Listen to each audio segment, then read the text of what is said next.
पढ़ रहे थे पिछले क्लास में?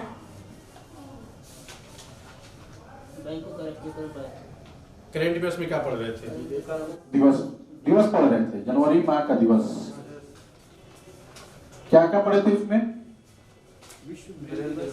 विश्व ब्रेल दिवस कब मनाया जाता है? 4 जनवरी को। दूसरा क्या पढ़े थे?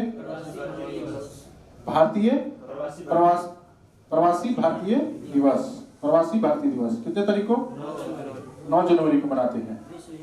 विश्व हिंदी दिवस 10 जनवरी को मनाते हैं। राष्ट्रीय विश्व हिंदी दिवस, राष्ट्रीय हिंदी दिवस तो 14 सितंबर को मनाते हैं। और इसके बाद पढ़े थे राष्ट्रीय जीवा दिवस 12 जनवरी को। और इसके साथ ही सारा डिटेल्स पढ़े थे कि वो दिवस मनाया जाता है नहीं, उसका उद्देश्य क्या होता है, किसके जीवन से जुड़ा हुआ है, ये सारे पहलू को हम लोग देखे थे। ठीक ना? आज हम लोग पढ़ेंगे करेंट अफेयर्स में रामानुजन पुरस्कार।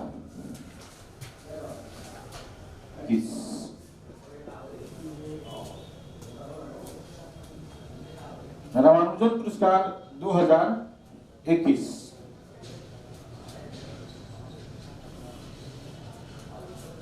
यह अंतर्राष्ट्रीय पुरस्कार है, समझे ना? रामानुजन पुरस्कार अंतर्राष्ट्रीय पुरस्कार है जो कि एक महान भारतीय गणितज्ञ,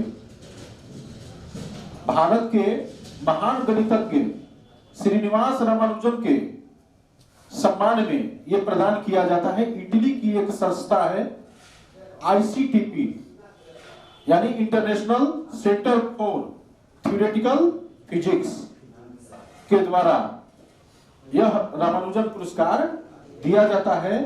किसके नाम पर? तो भारत के महान गणितज्ञ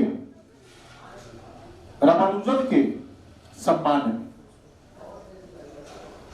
और इसकी शुरुआत तो हुई थी 2005 में और तब से अब तक 4 भारतीयों को यह पुरस्कार मिला हुआ है।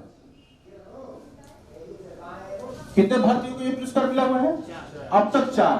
और 2021 में भी जो पुरस्कार मिला हुआ है वो एक भारतीय को मिला है जिसका नाम है नीना गुप्ता। ठीक ना? तो रामानुजन पुरस्कार 2021 किसको प्रदान किया गया? नीना गुप्ता को।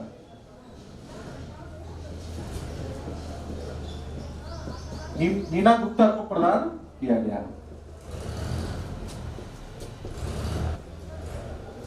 नीना गुप्ता कौन है? ये भारत के गणितज्ञ हैं।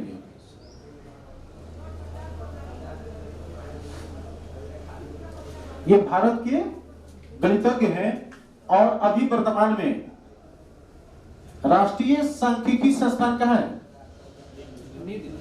राष्ट्रीय केंद्रीय सांख्यिकी संगठन का मुख्यालय नई दिल्ली में है। यह क्वेश्चन है कि राष्ट्रीय सांख्यिकी संस्थान कहाँ है? तो राष्ट्रीय सांख्यिकी संस्थान है कोलकाता में और उस राष्ट्रीय सांख्यिकी संस्थान की ये प्रोफेसर है। राष्ट्रीय सांख्यिकी संस्थान कहाँ है? और इस सांख्यिकी संस्थान के प्रोफेसर है कौन? नीना गुप्ता।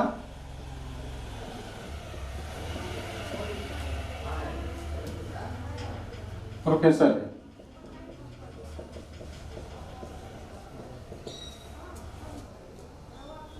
रामानुजन पुरस्कार जो है ना गणित के क्षेत्र में दिया जाता है, वो भी किन गणितज्ञों को?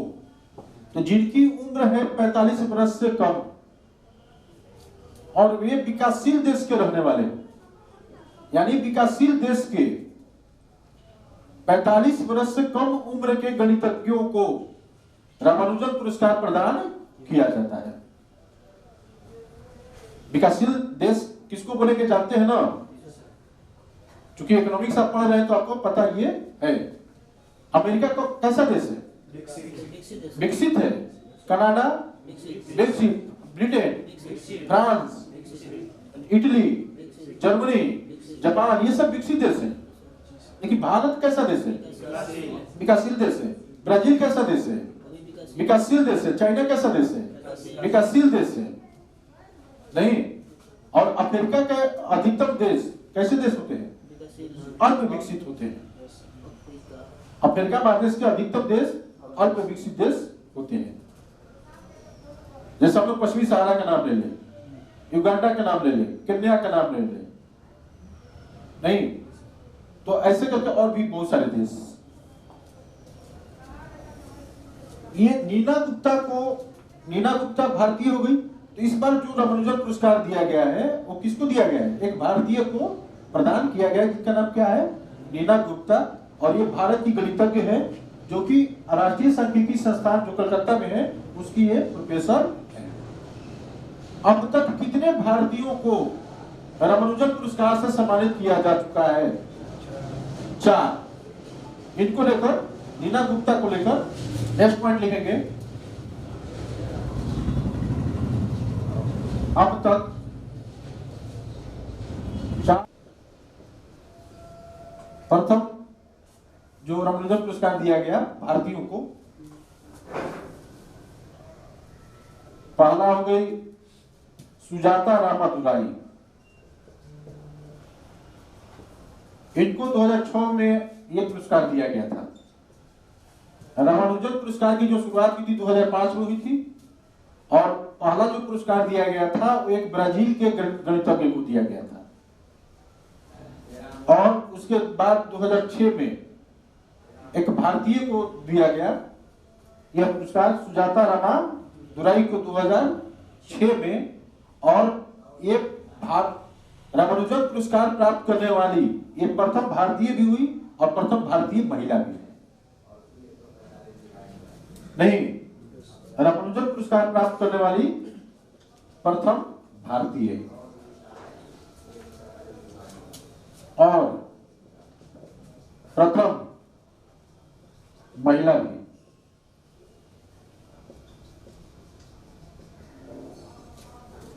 रामानुजन पुरस्कार प्राप्त करने वाली प्रथम भारतीय कौन हो गई?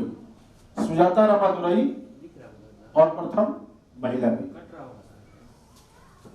रामानुजन पुरस्कार प्राप्त करने वाले दूसरे भारतीय अमलेंदु कृष्णा।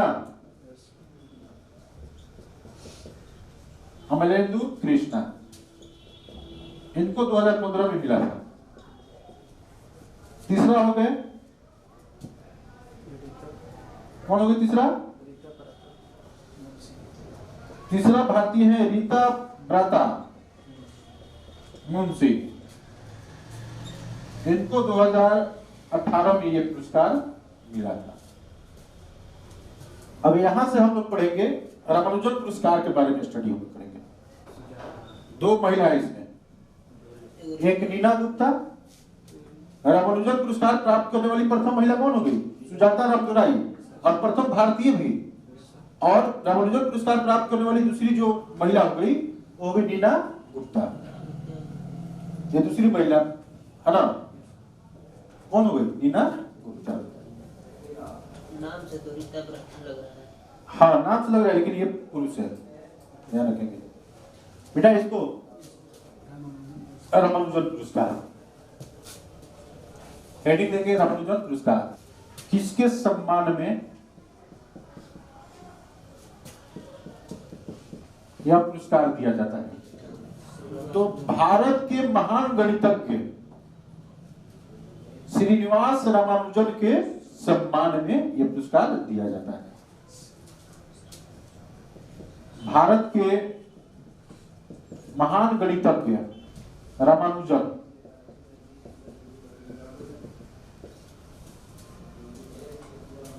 के सम्मान में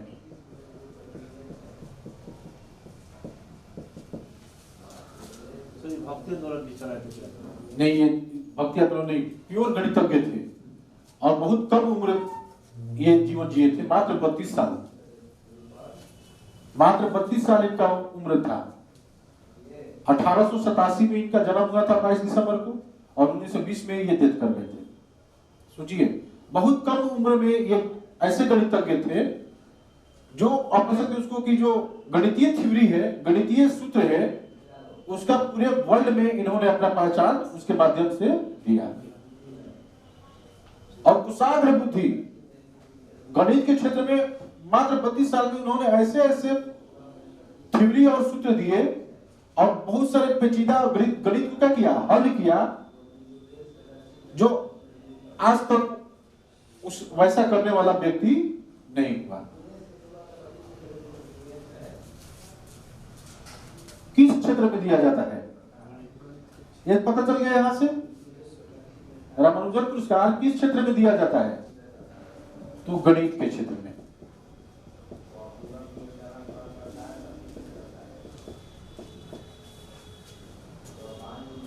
किसके द्वारा दिया जाता है,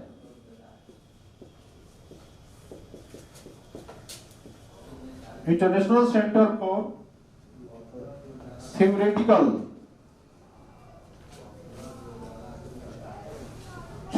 फिजिक्स द्वारा यह पुरस्कार दिया जाता है।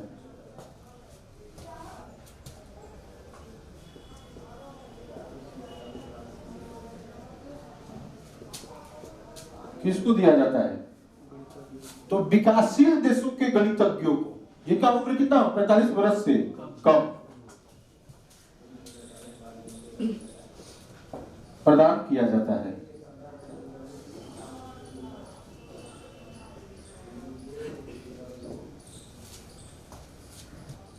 अब यहां पर हम लोगों को किसके बारे में पढ़ना होगा,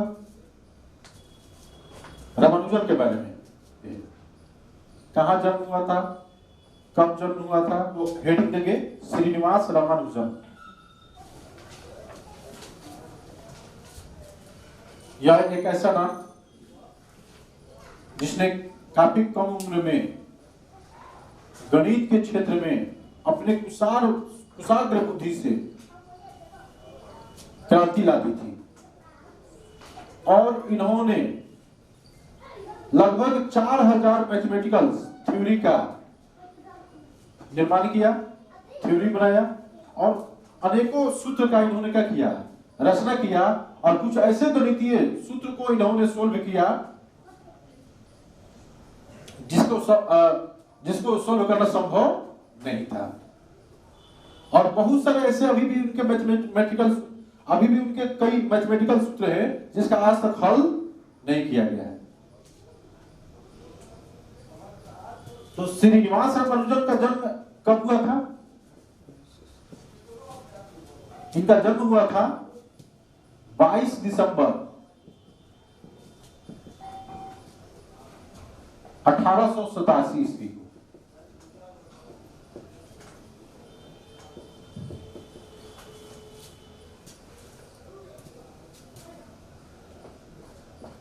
किस स्थान पर, कहां पर हुआ था जन्म, तमिलनाडु में, कोयम्बटूर, तमिलनाडु के कोयम्बटूर के पास इरोड गांव में इनका जन्म हुआ था।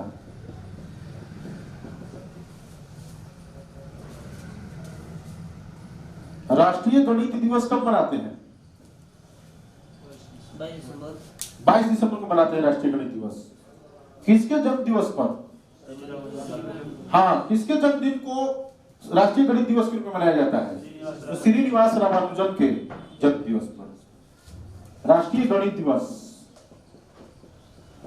22 दिसंबर को मनाया जाता है। रामानुजन के जन्मदिन को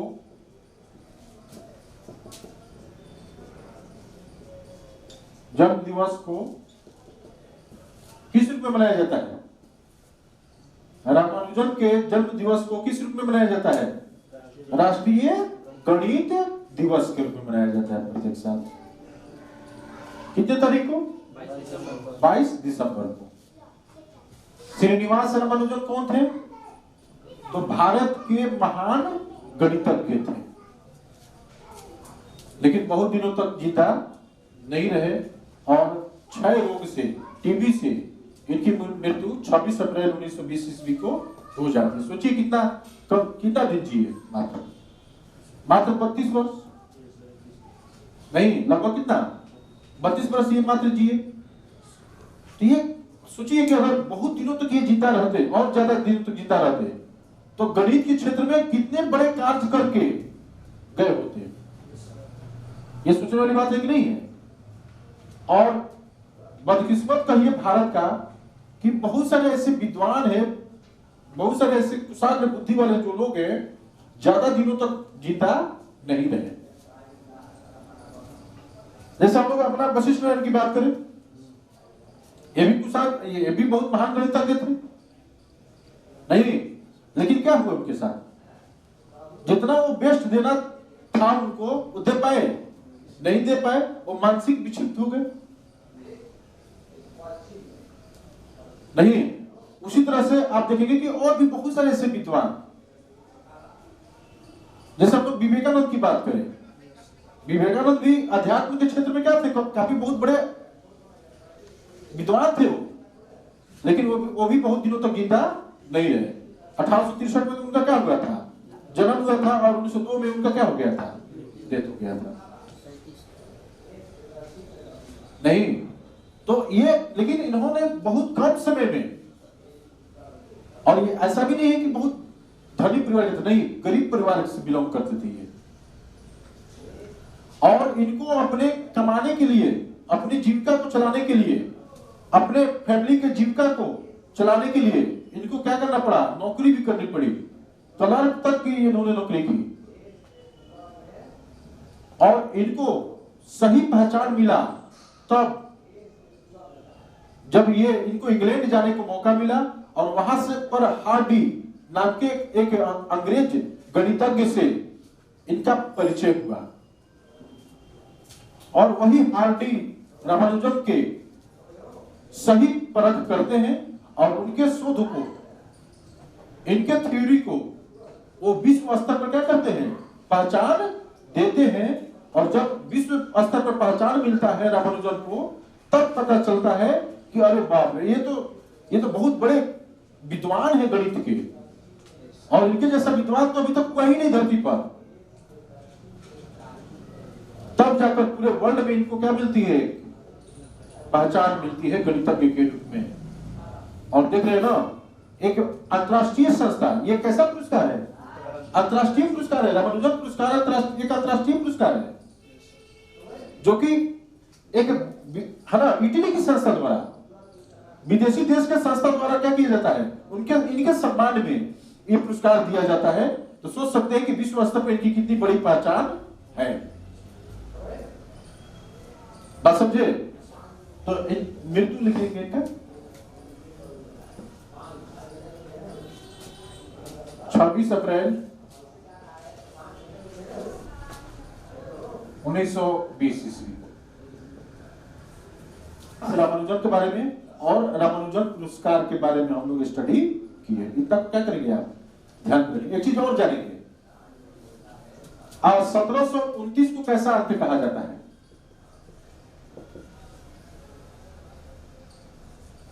1729 को कैसा अर्थ कहा जाता है? रामानुजन अर्थ कहा जाता है 1729 को। लिख ले, 1729 को रामानुजन अर्थ कहा जाता है।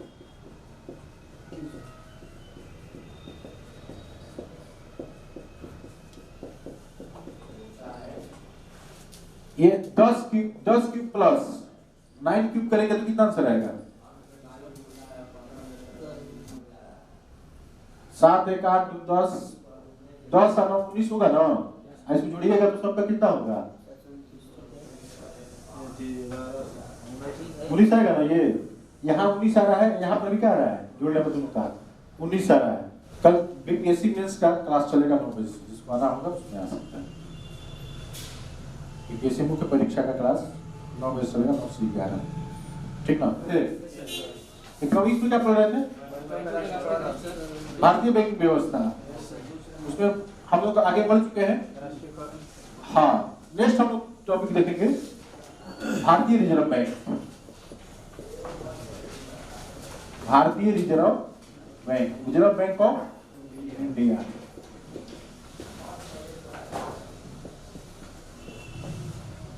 Reserve bank of India, RBI. ये कैसा बैंक है? ये भारत का केंद्रीय बैंक है।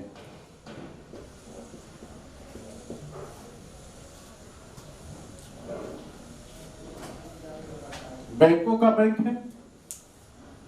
नहीं, जितने भी वाणिज्यिक बैंक है उन सबका नियंत्रक कौन होता है?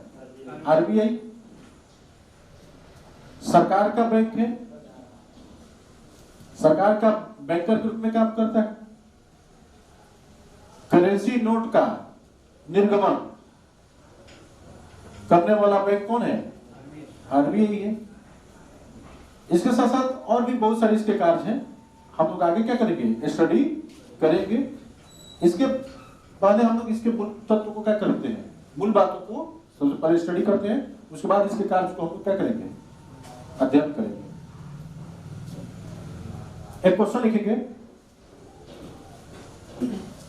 Reserve bank of India,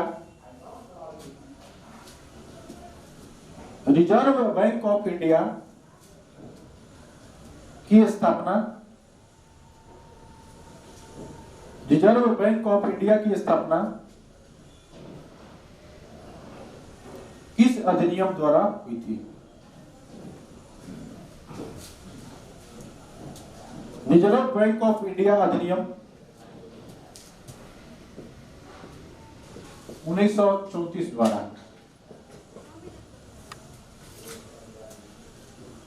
reserve bank of India अधिनियम 1934 द्वारा।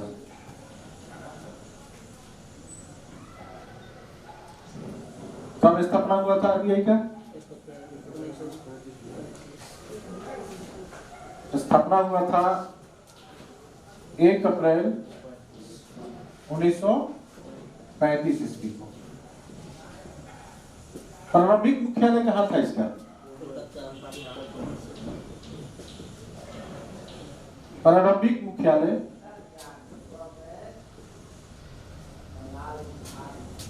कोलकाता था।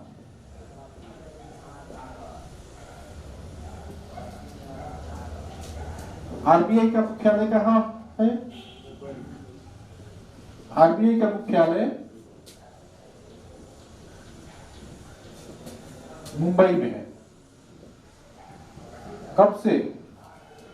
तो 1937 ईस्वी से। यानी प्रारंभिक मुख्यालय कहाँ था इसका? कोलकाता था। और 1937 ईस्वी में इसके मुख्यालय को, केंद्रीय जो कार्यालय है आरबीआई का, उसका स्थानांतरण कर दिया गया। कहाँ? मुंबई में। तब से 1937 ईस्वी से अब तक वर्तमान में इसका मुख्यालय कहाँ है? केंद्रीय कार्यालय कहाँ है आरबीआई का? मुंबई में है। आरबीआई का केंद्रीय कार्यालय किसको कहा जाता है? जहां पर आरबीआई के गवर्नर बैठते हैं और जहां देश की मौद्रिक नीति का निर्धारण होता है, वह स्थान कौन होता है? तो आरबीआई का केंद्रीय कार्यालय